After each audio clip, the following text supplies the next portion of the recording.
Année charnière, année d'espérance, année de rebond. 2022 sera ce que nous déciderons d'en faire collectivement.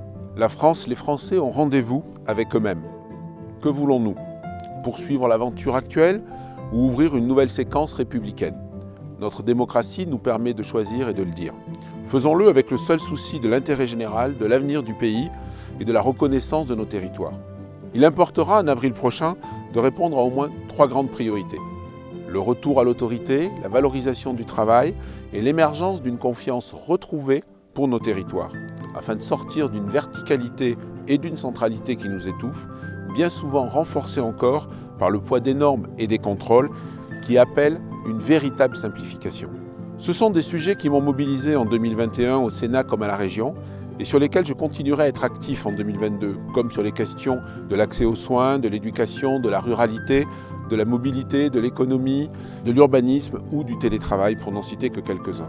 Le Cantal doit notamment disposer des services de santé et d'éducation auxquels tous les Cantaliens ont droit, des infrastructures indispensables à notre développement et à notre attractivité, et de réponses différenciées et de proximité en rapport avec notre contexte singulier. Le Cantal et les Cantaliens ont besoin de renouer avec la confiance et la juste reconnaissance de notre territoire, dont les atouts sortent renforcés de cette crise sanitaire qui nous a tous tant éprouvés et continue à le faire. Nous le voyons avec cette 5e vague qui appelle à la responsabilité de chacun.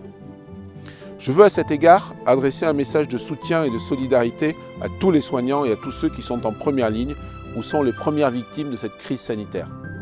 Je ne peux qu'appeler chacun à se faire vacciner pour se protéger et nous protéger collectivement. J'ai aussi une pensée particulière pour tous ceux qui sont seuls ou dans la souffrance en cette période. Je veux remercier les élus locaux, les maires, pour leur engagement sans faille depuis bientôt 24 mois afin de répondre au mieux, en proximité aux besoins de nos concitoyens.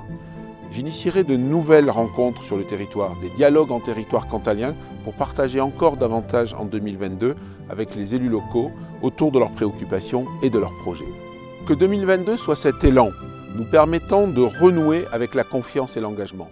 Pour cela, je forme des vœux de courage et d'espérance pour vous toutes et tous. Je veux enfin avoir un mot particulier pour tous les jeunes, victimes plus que d'autres de cette crise et en proie à des difficultés considérables et dont ils risquent de payer durablement le prix. Pourtant, je crois à cette jeunesse, qui doit être notre première priorité et qui constitue notre avenir. Je leur adresse des vœux d'appétit de vie, en leur faisant partager ma devise, inspirée de René Char, un poste à chance, serre ton bonheur, va vers ton risque, à te regarder, ils s'habitueront. Belle année 2022 à toutes et à tous.